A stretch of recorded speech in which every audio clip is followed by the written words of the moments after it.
चलिए जान लेते हैं देवी के इन 10 महाविद्याओं से क्या संबंध है भगवान शिव के 10 अवतारों का। तंत्र मंत्र और सिद्धि के क्षेत्र में माँ दुर्गा की 10 महाविद्या का सबसे ज़्यादा प्रभाव है।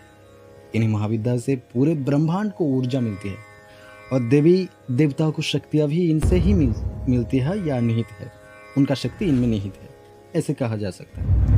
यहाँ तक कि भगवान शिव इनकी शक्ति के बिना, इन्हीं शक्ति के बिना शव के समान माने जाते हैं, इसीलिए शिव शक्ति कहा जाता है। शायद शक्ति के बिना शिव शून्य है। महादेव और उनका मूल जो शक्ति है, इसके 10 प्रमुख स्वरूप के बारे में शास्त्रों में और पुराणों में वर्णन मिलता है। भगवान शिव के अवतार रुद्र भी इन महाविद्याओं से प्रेरित है, जो मनुष्य को सुख समृद्धि भोग और मोक्ष प्रदान करने वाले हैं और उनकी शक्ति से व्यक्ति की 10 दिशाओं से रक्षा करते हैं। तो चलिए जान लेते हैं कि भगवान शिव के 10 रुद्रावतारों के बारे में, जिनका देवी के इन 10 महाविद्याओं से संबंध है। ऐसा भी मान सकते हैं आप कि ये जो 10 रुद्रावतार है, ये इन 10 जो महाविद्या है इनके पति है या स्वामी है। और दूसरा भी कहा जाता है कि ये 10 जो रुद्रावतार है ये 10 महाविद्या के भैरव है, इनको भैरव कहा जाता है। वो वाले जो भैरव है मतलब जो अष्ट भैरव बोलते हैं वो अलग है, पर ये 10 महाविद्या के लिए जो अलग से पकड़ते हैं मतलब मानते हैं, ये इसका बात मैं करता हूँ अभी। 10 महाविद्या माँ काली, फिर माँ तारा, 2 में माँ तारा, देन माँ भुवनेश्वरी, माँ बगलामुखी, कमला, क्षीणमस्ता, त्रिपुर सुंदरी, भैरवी, मातंगी, धूमावत। अभी इन जो 10 महाविद्या है इनका जो साधना किया जाता है गुप्त नवरात्रि में, या तो 4 नवरात्रि आता है टोटल, 2 गुप्त और 2 प्रकट में होता है। तो इनमें से सब में भी किया जाता है, पर जो तंत्र मंत्र का चर्चा करते हैं उनके लिए गुप्त नवरात्रि वो अच्छा माना जाता है। अभी जो शारद नवरात्रि आ रहा है ये भी अच्छे है, सबके लिए है। हाँ, जो गृहिणी लोग हैं उनके लिए भी है, और जो तांत्रिक है, तंत्र मंत्र की चर्चा करते हैं उनके लिए भी है।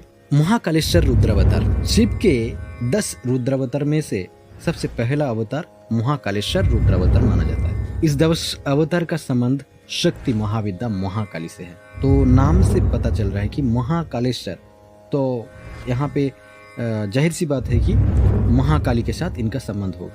महाकालेश्वर जो है ना, काल के भी काल है, हाँ कहे जाते हैं ऐसा। तो इनके स्वरूप श्यामवर्णी है। उज्जैन में स्थित महाकालेश्वर ज्योतिर्लिंग को महाकाली से ही शक्तियाँ मिलती है, और उज्जैन के गढ़कालिका क्षेत्र माँ काली का उपखंड शक्तिपीठ के रूप में स्थित है। मूल महाकालिका मंदिर जो है पश्चिम बंगाल जो है, जो कि मैं कलकत्ता से हूँ, मतलब मैं कलकत्ता के नज़दीक का हूँ, तो मुझे पता है यहाँ पे कलकत्ता में ही मंदिर है महाकाली का। फिर तारकेश्वर रुद्रावतार, भगवान शिव के 10 रुद्रावतार में से दूसरे पर तारकेश्वर महारुद्रावतार होता है। ये तारकेश्वर के नाम से भी प्रचलित है, और इस रुद्रावतार का संबंध देवी तारा माँ से है, ऐसा माना जाता है। तारकेश्वर रुद्रावतार तारे के समान पीताम्बर है, अर्थात मतलब नीला और पीला एक साथ मिल के जैसा होता है वैसे, हाँ ऐसा माना जाता है। तारापीठ जो है ना, पश्चिम बंगाल के एक नदी के पास होता है, जो दरका बोलते हैं उसको, महाश्मशान वहाँ पे है। कुछ दिन पहले मैंने गया था वहाँ पे, वीडियो में मैं थोड़ा सा क्लिप दे दूँगा आपको, दिखेगा। कुछ दिन पहले मैं गया था, और मैं खुद बंगाली हूँ मैं, बंगाली भी बोल सकते हो, मैं बंगाली हूँ, तो उसमें आपको यकीन करना ही पड़ेगा कि ये जगह मैं जहाँ पे दिखा रहा हूँ ये सही है। भुवनेश्वर रुद्रावतार, महादेव का तीसरा अवतार भुवनेश्वर रुद्रावतार, इनको बाल भुवनेश भी कहा जाता है। इस अवतार का संबंध शक्ति माँ भुवनेश्वरी देवी बाला भुवनेश्वरी ऐसा माना गया है। 10 महाविद्याओं में से एक माता भुवनेश्वरी का शक्तिपीठ उत्तराखंड में माना जाता है। भुवनेश्वर रुद्रावतार का स्वरूप शीतल सेत के समान है।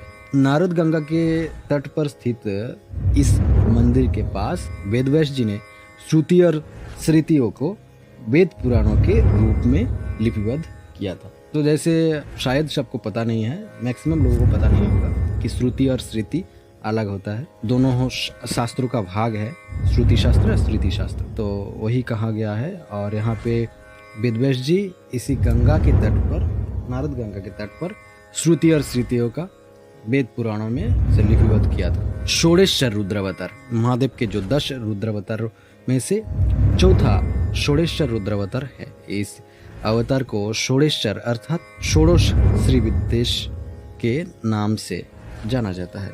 इस अवतार की शक्ति महाविद्या षोडशी श्री विद्या के साथ जोड़ा जाता है, ऐसा माना जाता है। ठीक है। 16 कलाओं से पूर्ण षोडेश्वर रुद्रावतार को मोक्षदायी माना जाता है। भगवती षोडशी का शक्तिपीठ त्रिपुरा राज्य के उत्तर पूर्व में है और माताबाड़ी पर्वत के शिखर पर स्थित है। यह माता सती का दायां पैर गिरा था। इसकी शक्ति त्रिपुर सुंदरी और भैरव त्रिपुरेश ऐसा है।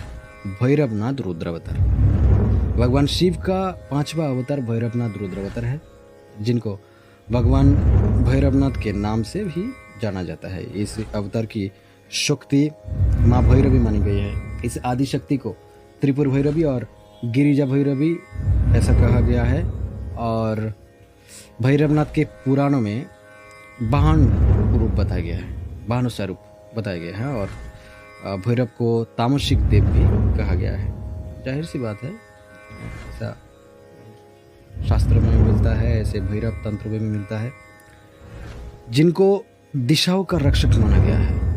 उज्जैन के शिप्रा नदी के तट पर भैरव पर्वत पर भैरवी का शक्तिपीठ स्थित है। वही कुछ विद्वान इस शक्तिपीठ को गुजरात के गिरनार के सन्निकट भैरव पर्वत को वास्तविक शक्तिपीठ मानते हैं। इसलिए दोनों स्थानों का माँ भैरवी शक्तिपीठ के रूप में मान्यता प्राप्त है। दामोदेश्वर रुद्रावतार भगवान शिव का 6वां अवतार दामोदेश्वर रुद्रावतार है।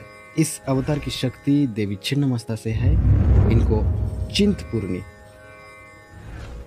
चिंतपूर्णी के नाम से भी जाना जाता है। भारत में छिन्नमस्तिका मंदिर प्रख्यात तांत्रिक शक्तिपीठ है। देवी छिन्नमस्ता का शक्तिपीठ झारखंड के रामगढ़ क्षेत्र में स्थित है। बताया जाता है कि प्राचीन मंदिर नष्ट हो गया था और जिसके बाद नया मंदिर बनाया गया, लेकिन प्राचीन मूर्तियों अभी भी स्थित है। मान्यता है कि दामोदर को शिव व भैरवी की शक्ति माना गया है।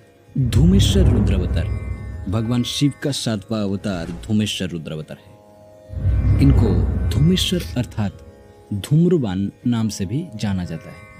इस अवतार की शक्ति देवी की 10 महाविद्याओं में से देवी धूमावती से माना जाता है। धूमावती के साथ संबंध है। तो धूम्रेश्वर रुद्रावतार का स्वरूप धूम्रवर्ण अर्थात धुएं के समान माना जाता है। देवी धूमावती का शक्तिपीठ मध्य प्रदेश के दतिया जिले के पीताम्बर पीठ प्रांगण में स्थिर है। पूरे भारत में माता धूमावती का यहाँ इकलौता मंदिर है, जिसकी मान्यता बहुत अधिक है। बगलेश्वर रुद्रावतार महादेव के 10 रुद्रावतारों में से बगलेश्वर रुद्रावतार 8वां रुद्रावतार माना जाता है। इस अवतार को बगलामुख नाम से भी जाना जाता है। इनका स्वरूप पीला है और इस अवतार की शक्ति देवी बगलामुखी से है। देवी शक्ति के 3 प्रसिद्ध शक्तिपीठ माने जाते हैं। पहला हिमाचल के कांगड़ा जिला में एक स्थित है, जिसे बगलामुखी मंदिर कहा जाता है। दूसरा मध्य प्रदेश के दतिया जिले में है और तीसरा भी मध्य प्रदेश के शाजापुर में स्थित है, जिनको बगलामुखी मंदिर भी कहा जाता है। इनमें सबसे अधिक मान्यता कांगड़ा जिले में जो है वही मंदिर की है। फिर मतंगेश्वर रुद्रावतार भगवान शिव का 9वां अवतार मतंगेश्वर रुद्रावतार है। इनको मातंग के नाम से भी जाना जाता है। इनका स्वरूप हरा है और इस अवतार की शक्ति महाविद्या देवी मातंगी माना जाता है। माता भगवती की इस शक्ति की पूजा उच्छिष्ट चंडालिनी के रूप में किया जाता है। इस शक्तिपीठ का मंदिर मध्य प्रदेश के झाबुआ शहर में स्थित है और इनको ब्राह्मणों को कुल देवी माना जाता है। लास्ट में आता है कमलेश्वर रुद्रावतार। महादेव के 10 रुद्रावतारों में से कमलेश्वर रुद्रावतार जो है 10वां रुद्रावतार माना जाता है। शिव के इस अवतार को कमलेश के नाम से भी जाना जाता है। कमलेश्वर रुद्रावतार की शक्ति महाविद्या कमला के साथ है। इस रुद्रावतार का स्वरूप 64 कलाओं वाला और कमल के समान अष्टदलकारी और इनको शिव का कमल स्वरूप कहा जाता है। ये था 10 महाविद्या और उनके जो रुद्र उसके बारे में। इन 10 महाविद्याओं को प्रवृत्ति के आधार पर 3 समूहों में बांटा गया है। सोमकटी, उग्रकटी और सोमोग्र मिश्रकटी। सोमकटी में त्रिपुर सुंदरी भुवनेश्वरी मातंगी कमला, उग्रकटी में काली छिन्नमस्ता धूमावती और बगलामुखी, सोमो और उग्र मिश्र में तारा और त्रिपुर भैरव।